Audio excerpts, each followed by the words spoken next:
around. All right, if you guys want to do a quick introduction and sure. I guess. So, Nameless Crusader here.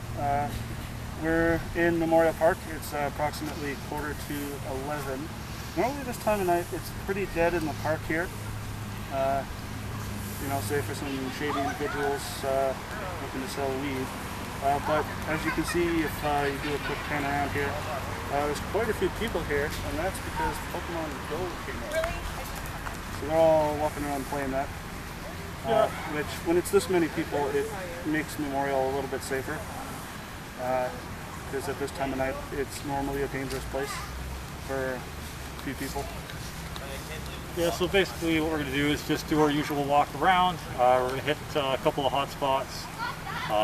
Obviously watch out for anyone that might need our help, and there's a lot more out here tonight, so we don't know if anyone's going to accidentally walk out into traffic or stumble over a bush and, you know, who knows what. So probably it's good that we're out here doing our thing tonight with all the Pokemon Go players. So yeah, and it's a long weekend, so it'll probably be a little bit crazier than most nights tonight.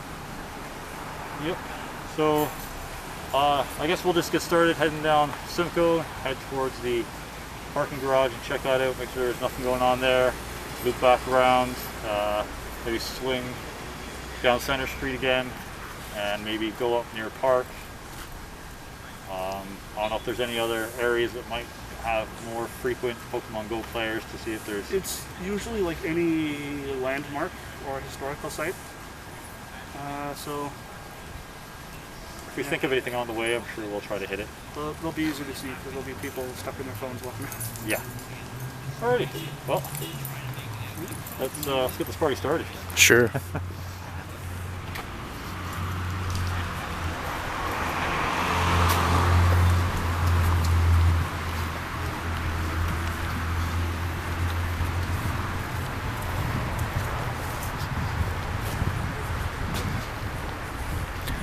Yeah, I saw on Facebook, I think you made a post about people might be using Pokemon Go as a way to lure people out for possible mugging purposes or something along. I mean, that's not just a theory. Like, there's been people doing that. Right. The only confirmed cases I've heard of so far have been in the U.S., but Go has been out there longer than here. Great, how are you? Good, thank you. Fantastic. Cosplay or? Nope. No, we're what the media calls real life superheroes. We just like to think of ourselves as costumed activists. We walk around, make sure everyone's safe, report any dangerous or criminal activity to the police, intervene if necessary. We also try to help the homeless out with different packages of hygiene items or food items and stuff like that. You guys have names? Yeah, my name's Aftershock. I go by Nameless Crusader. Nice. And we're what people around here know as the Justice Crew of Oshawa. Fantastic. We actually have a new website if you're interested. It's literally JCO.webs.com. Also, I'm not sure how familiar most of you are with Memorial Park here. It's fine when there's a lot of people like this around, but some nights, especially at this time of night, it's a really shady place. Yeah, sometimes, yeah. And, like, we've had people come up to us, just as we are, asking if we're selling weed. So, yeah. So needless to say, just be careful when you're out. Watch out for kind of any shady looking people, because drug dealers and other such scum do frequent the parks and stuff like that. So just try to have fun and stay safe. All right, take care. Thank you. Have a good one.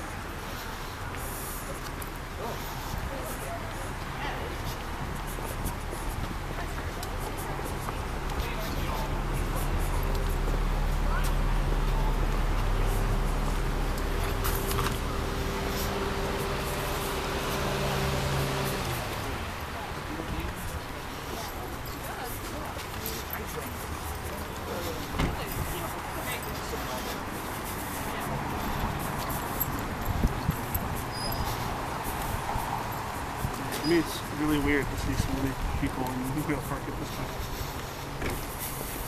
Well, it's definitely a new phenomenon because, you know, for years before that, it's pretty quiet around the park, besides the odd sketchy person, you know, so, or homeless individual.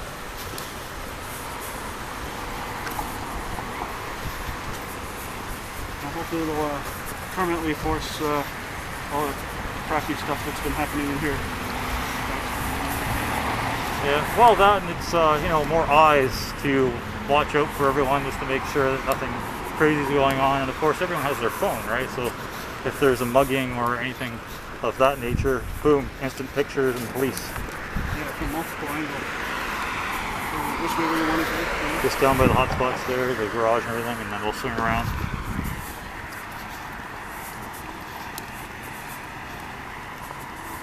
So, yeah, we've already had police officers stop and talk to us, just as like a friendly conversation, I guess. Right. He was musing about all the Go players in the park there. Yeah. You know, it's just a friendly friendly gesture by the DRPS, just to kind of quickly share a little information between the, you know, the police and ourselves, just to keep a heads up for what we might expect, which is always nice.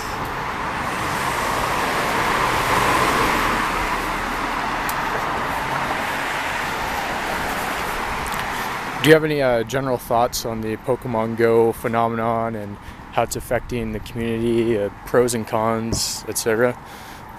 For me, it's definitely a good thing that people are out and about being more active.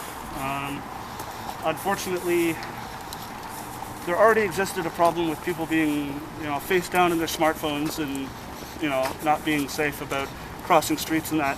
Right. And Pokemon Go, because it requires more attention to what you're doing on the phone, it's further distracting to your attention span when you're walking around.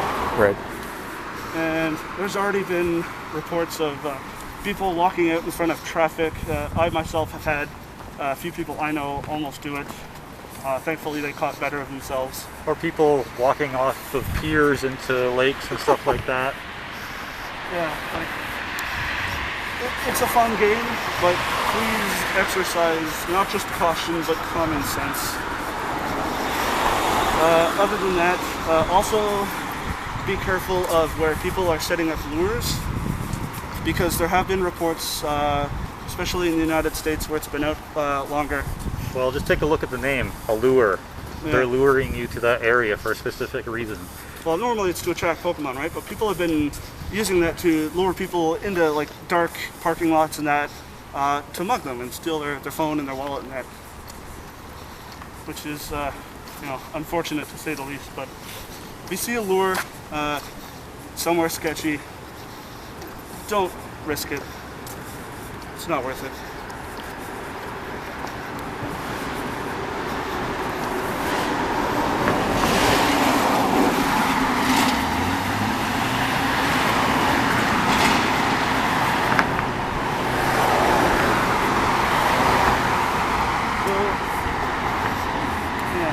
Haven't really been too active the past couple weeks.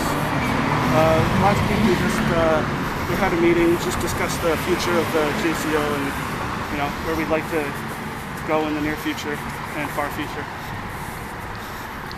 You know, it's not just out walking for patrols. You know, there's some sitting down and problem solving that goes into it as well. Because you sort of have to be on the same page when you're out here doing this. Right. Yeah, one of the topics was trying to figure out how to recruit new members, because besides just putting up flyers around town and me trying to find time to do day patrols and talk to people, there's not really anything new that we could be doing. We've been trying to look into different events that we could show up to and stuff like that in order to spread awareness. One of the great ideas that Nameless here had was to perhaps show up at one of the cineplexes around town, or AMCs, when one of the new superhero movies debuts, and just kind of stand around outside and hand out our team flyers and talk to people if they have time. So we'll see about doing that. We're also going to be making an appearance, if all goes on schedule and nothing silly happens, at the Oshawa Rib Fest in a week or two. So that'll be fun. Yeah, I'd definitely like to come out for Ribfest to film that. Alright. And if you want to communicate and make sure we're you know, all set up as to when and where to meet down at the lake there. Sure, sure.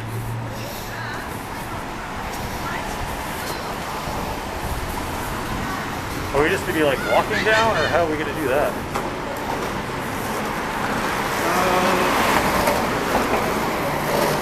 That's something we'll have to discuss off camera.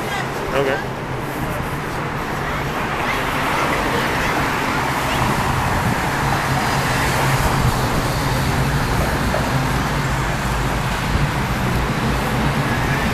Maybe it would be a good day to just exercise casual attire. You know the attire I do my videos in? Oh yeah. Well, it's probably gonna be pretty warm, so. It's rough enough at night wearing all of this. During the day, it'll literally be killing.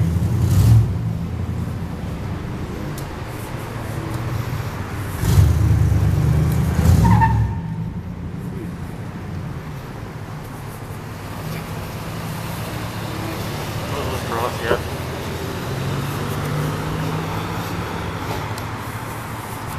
Yeah, so we were kind of jokingly discussing it'd be humorous if we eventually were not the only costumed citizens walking around due to the new Pokemon Go.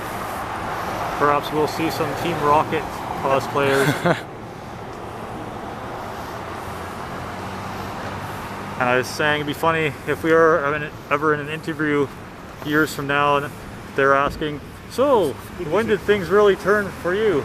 And we said, well, it was around the time the Pokemon Go came out and these Team Rocket wannabes came out and started causing trouble with everyone. We had to start taking them down. I mean, probably won't happen. It's just kind of humorous to talk about though. Right.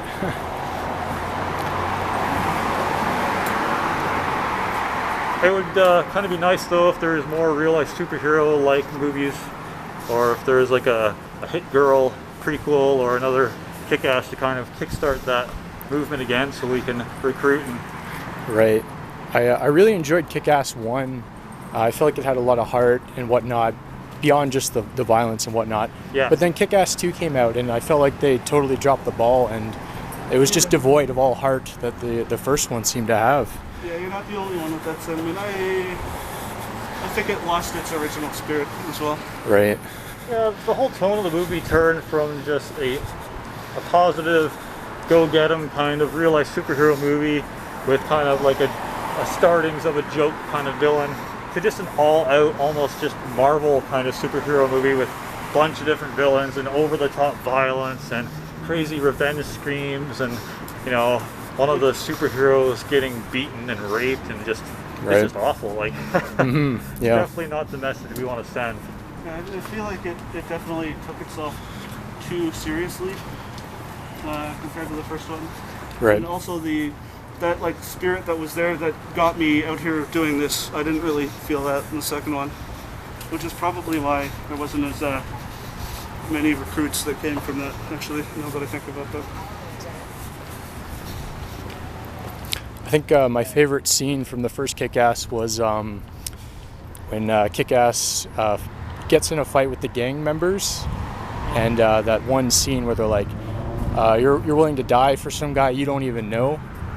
And yeah, I don't know, I just kind of got goosebumps from that moment. It was just kind of a really heroic kind of moment. I'm not gonna lie, it was probably the scene that Yeah, yeah.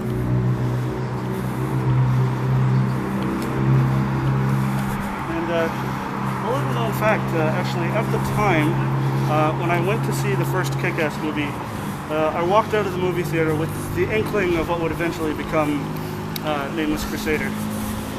And the person I went to see it with actually discussed the concept of going out and doing this with them. And at first they seemed really interested in the idea. Unfortunately, as time progressed, they sort of lost interest in the idea and started citing reasons like career and lack of free time, Right. and then dropped off from the idea.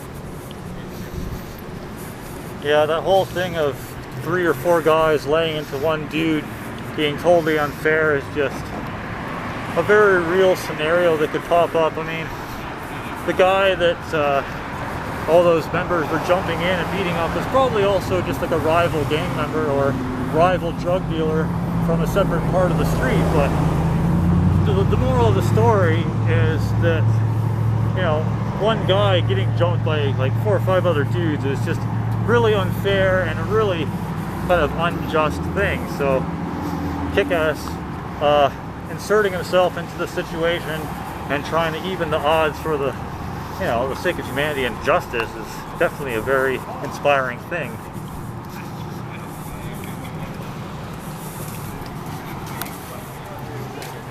How's it going, guys? Very good. Yeah, like I always say, you know, it was a very, very violent, action-y movie with a lot of like comedy written into it. But when you dig down to the core values of the message they're trying to get across, the first Kick-Ass actually is very, very strong in its delivery of that message. Right. I just wish more people paid attention to it instead of being, oh, it's a super violent movie, and then write it off. Yeah, yeah.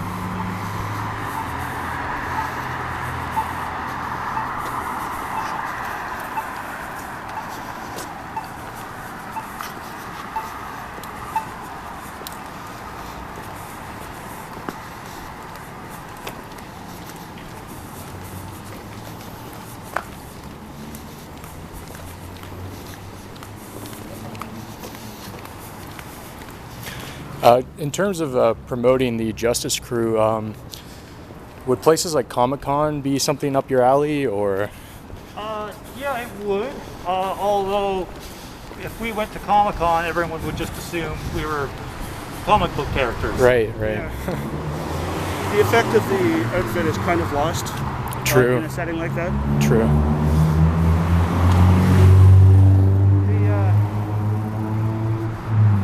I mean, if there was one in Oshawa, it would be worthwhile to attend if we were both free.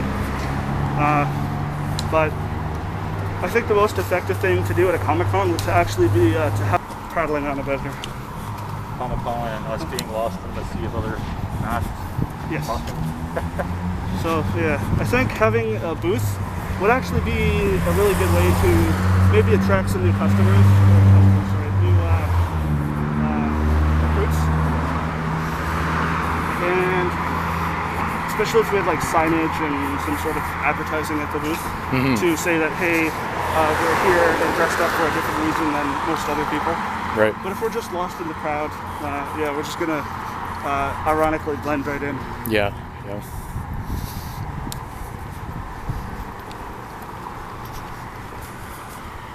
Yeah, so basically, as fun as it would be, it would almost be kind of pointless.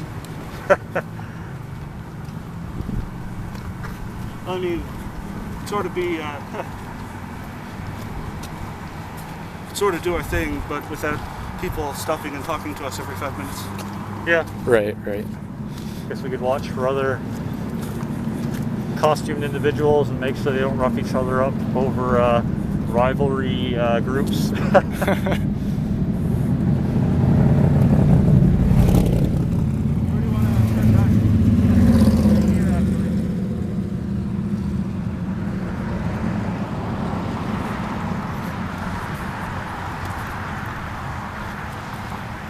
Like if all of a sudden the Star Wars guys started fighting the Star Trek guys, we'd have to break it up.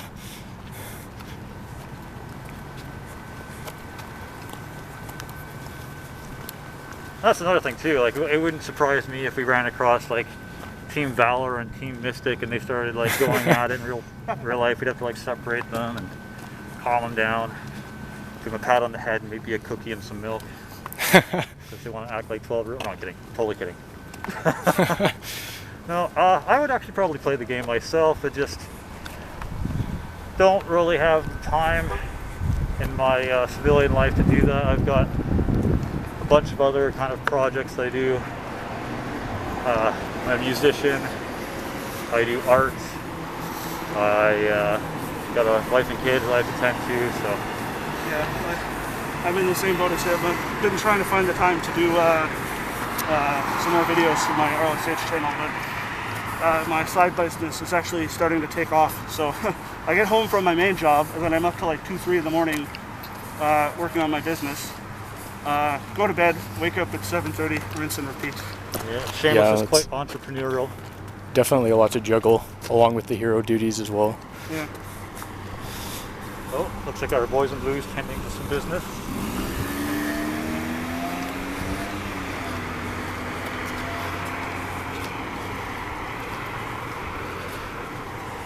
Guy probably has an outdated sticker on his plate.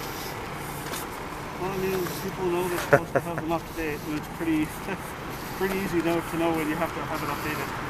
Oh yeah, I mean, most people have the sticker on their birthday, so Yeah. as long as you get it done before your birthday, you should be good. Don't have that $300 charge for not having a 1 inch by 1 inch sticker on your plate. What is it to renew your sticker? I think it's like $100 or something like that. Yeah, it's pretty expensive nowadays. Yeah, I didn't have my car long enough to need to renew the sticker, unfortunately.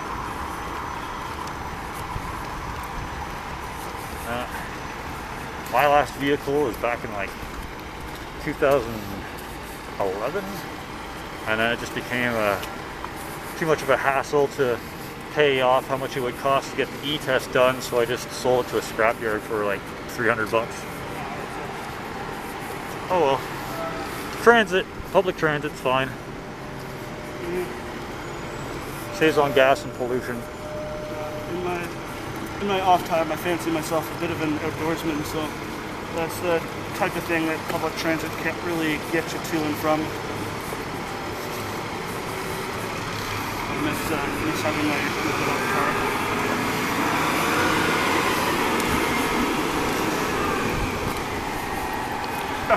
And let me tell you, trying to drive wearing all this is a fun experience. I've had to do it once. Yeah, it's slightly restricting when you're trying to turn the wheel and you got all this armor on with your arms and your chest plate, but And the seatbelt. yeah, and a seatbelt. Yeah. Actually, during our Toronto patrol there, that was entertaining. All crammed in the back of Ninja Knight's car. Yeah, 5 superheroes in one small 4-door. That was fun. Took me 2 or 3 days to get rid of the cramps in my legs.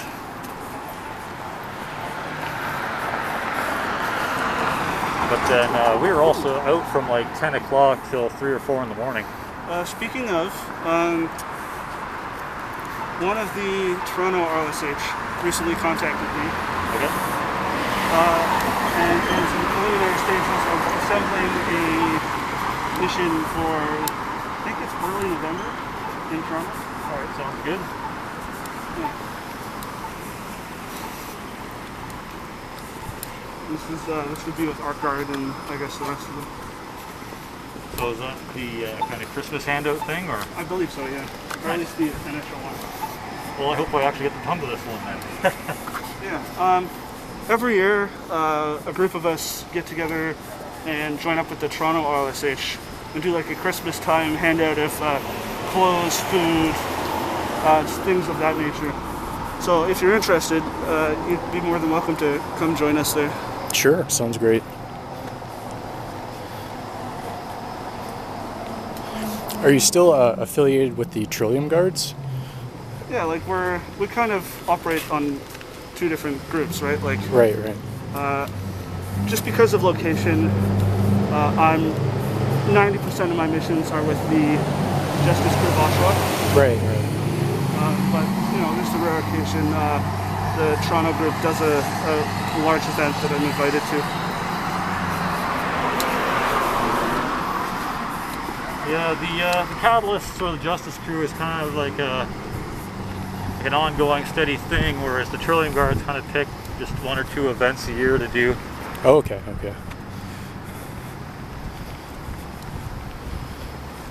From my knowledge anyways.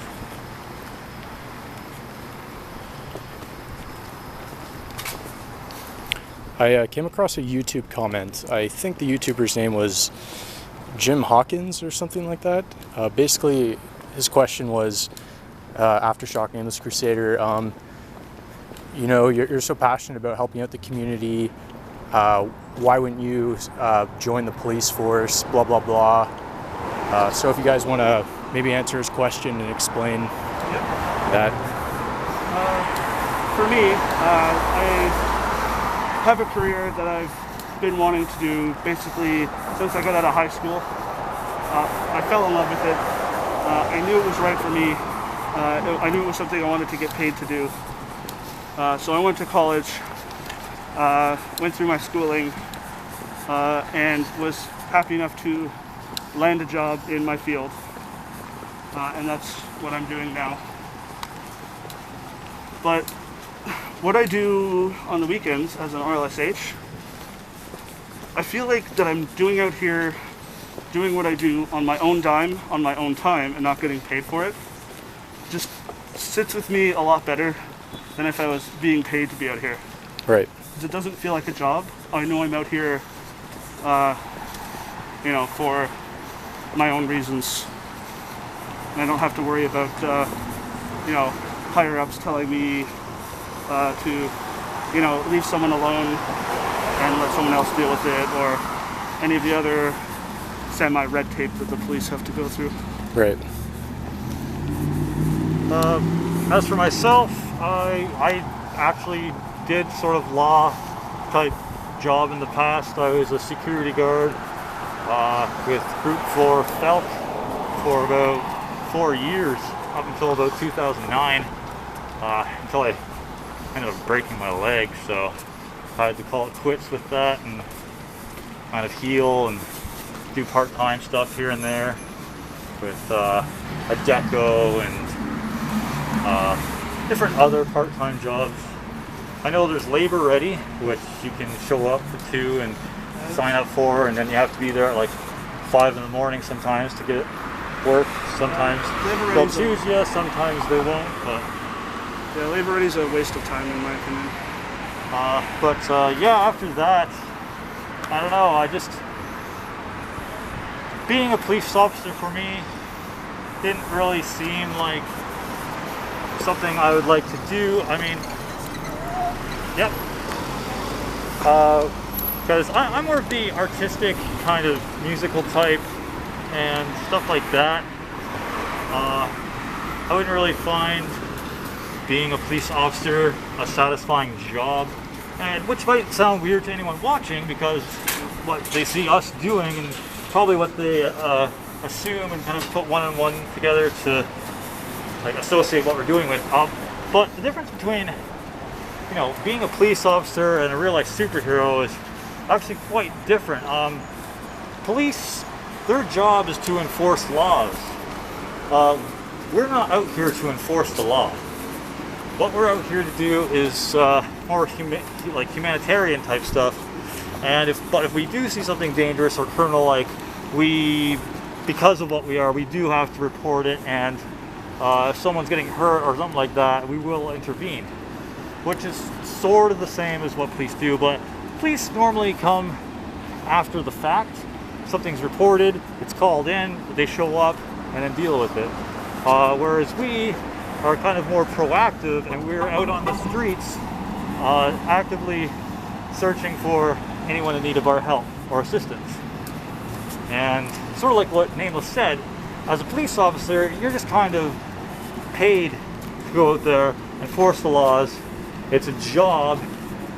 Some may find it, you know, satisfactory and nice, but other people just sometimes view it as a job. And if you're not into your job because you want to do that thing, you're not going to have the best attitude. You're not going to really care about the people you're interacting with as a police officer. You're probably going to have a little bit more higher stress rate, a little less, like a shorter temper. How's it going, folks? What's up?